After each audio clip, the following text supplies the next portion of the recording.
Hello student, I hope आप सभी अच्छे हो। तो देखिए एक और नया क्वेश्चन क्या किया हूँ, यहाँ पे लाया हूँ क्वेश्चन नंबर 13। क्या है ये? क्वेश्चन नंबर 13 है जो क्लास 12 की एक्सरसाइज 7.3 का एनसीईआरटी का क्या है ये क्वेश्चन है। क्या ये एनसीईआरटी का क्वेश्चन है, राइट। देखिए यहाँ पे क्वेश्चन नंबर 13 जो है ना, एक्सरसाइज 7.3 का ये इंटीग्रेशन क्या बताया गया है, integration cos 2x right minus cos 2 alpha, ये क्या है cos 2 alpha by cos x minus cos alpha into dx। इसका क्या होगा, क्वेश्चन को क्या करना है, कैसे बनाएंगे, इन चीजों को क्या करना है यहाँ पर देखना है, राइट। चलिए अब देखते हैं हम लोगों को। सबसे पहले देखिए cos 2x ऊपर में दिया हुआ है, माइनस cos 2 अल्फा दिया हुआ है, राइट है ना। नीचे में एंगल में cos x दिया हुआ है और यहाँ पे cos अल्फा दिया हुआ है। इन चीजों को भी क्या करना होगा, हम लोग को देखना होगा, राइट। देखते हैं आगे हम लोग क्या कैसे करते हैं इन क्वेश्चनों को, है ना।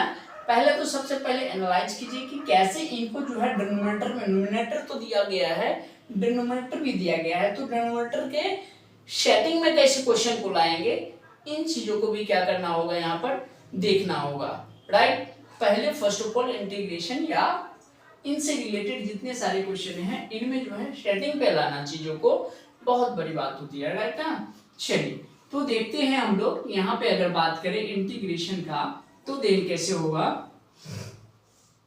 इंटीग्रेशन का जो क्वेश्चन आ जाएगा cos 2x, एक बार और रीड्रॉ कर लेते हैं हम लोग, cos 2x minus cos 2 alpha right by cos x minus cos alpha into क्या हो गया dx। यही चीज क्या किया गया है, दिया गया है ना। अब इन चीजों को क्या करना है, कैसे करना है ये देखिए। तो आई होप आप लोगों को फॉर्मूला से ही पता होगा। cos 2x का जो फॉर्मूला होता है वो 2 cos स्क्वायर x माइनस 1 होता है, राइट। ये इनका क्या है, फॉर्मूला है। अगर इन किसी को नहीं आ रहा है तो यहाँ एक चीज देख लीजिए, चूंकि यहाँ पर जो है स्पेस थोड़ा कम है जिसके कारण cos स्क्वायर है ना, cos 2x जो होता था वो, या ऐसे ऐसे देखिए ना, यहाँ एक फॉर्मूला आई थिंक आपको हम बताए थे, है ना, कि cos स्क्वायर x जो है वो क्या होता था 1 प्लस cos 2x बाई 2 होता था, राइट। तो यहाँ इसी को 2 cos square x minus 1 equal to cos 2 alpha. यहीं से देखिए कोई क्वेश्चनों को क्या करना है ना, रटना नहीं है, एक ही चीजों को पढ़ना है और एक ही चीजें से सारा चीज क्या करना है, डिफाइन कर लेना है, राइट ना, है ना।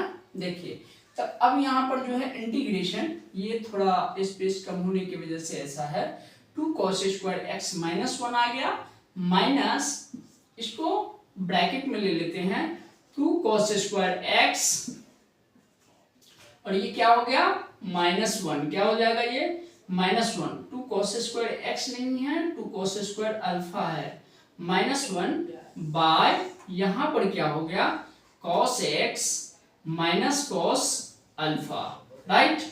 अब देखिए आगे क्या होता है, यहाँ पर अगर बात करें 2 cos स्क्वायर x है ना, तो 2 cos square x minus 1 minus 2 cos square alpha है ना, और माइनस और माइनस क्या हो गया, ये +1 आ गया, राइट।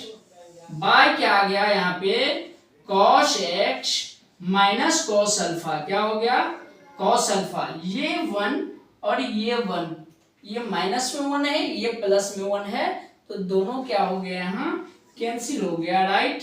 अब क्या आ गया 2 cos square x minus 2 cos square alpha. अगर यहाँ पे क्या करते हैं 2 को कॉमा ले लेते हैं, राइट।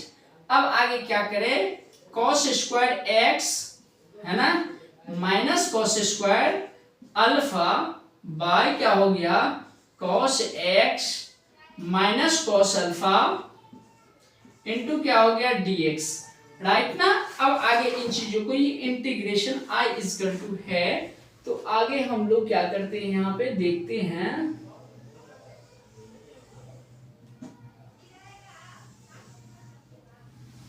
राइट। इन चीजों को ऐसे डेरिवेट कर देते हैं हम लोग। देखिए क्या है यहाँ पे, इंटीग्रेशन आई इक्वल टू है ना cos square x minus cos square alpha by cos x minus cos alpha, ऐसा ही है क्या, इंटू dx, यही है ना। ये फंक्शन हमने रीड्रॉ यहाँ किया है, राइट है ना। आई होप आप समझ रहे होंगे। तो आई इक्वल टू जो हो गया यहाँ पे, राइट, ये क्या हो गया, 2 cos x, अब a square minus B square है तो cos x प्लस, या ऐसे कर लेते हैं, cos x minus cos alpha into cos x plus cos alpha, है ना, बाय यहाँ क्या हो गया, cos x minus cos alpha, right, into all over का क्या हो गया, ये dx हो गया। ये cos x minus cos alpha, cos x minus cos alpha cancel out हो गया, राइट। अब जो हो गया यहाँ पे 2 इंटीग्रेशन ये cos x plus cos alpha, है ना, और इसके बाद क्या हो गया, ये dx हो गया, right.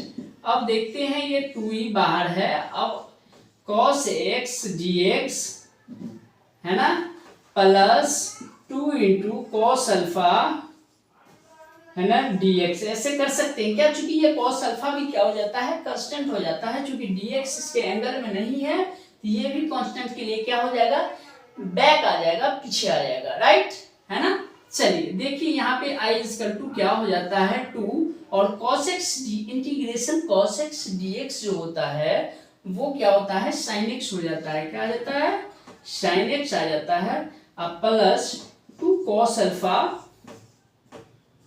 Alpha into integration dx जो हो जाता है x आ जाता है, प्लस क्या हो गया c।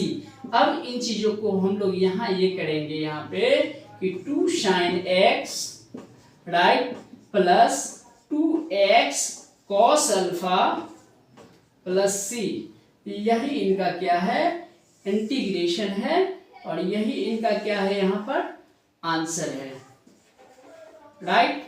इन चीजों को जो है अच्छे से चीजों को यहाँ पर देख लेना है कि देखिए चीजों को क्या किया गया है, कैसे डील किया गया है, और अच्छे तरीके से जो है क्वेश्चनों को क्या किया गया है, कैसे यहाँ पे बनाया गया है। इन चीजों को जो है सबसे पहले ये देखना है कि इन क्वेश्चनों को कैसे जो है चीजों को डील करके यहाँ तक लाया गया है, और है ना, और इसके आंसर तक जो है चीजों को क्या किया गया है, यहाँ तक पहुंचा गया है। आई होप आप भी इन चीजों को सबसे पहले क्या करना है, सोचना है कि क्वेश्चन सेटिंग पे कैसे जाएगा। ये नहीं कि क्वेश्चन को क्या कर देना है, बना देना है, क्वेश्चन को सेटिंग पे लाना है। हमने क्वेश्चन को सेटिंग पे लाया, इसके बाद क्वेश्चन को क्या किए हैं, आगे बढ़ाए हैं, राइट। तो इन चीजों को क्या करना है, क्वेश्चन को ला करके यहाँ तक हम आंसर तक पहुंच जाएंगे। आई होप आप दूसरे मेथड से इस क्वेश्चन को, है ना, ट्राई करने का कोशिश कीजिएगा, राइट। चलिए, थैंक यू।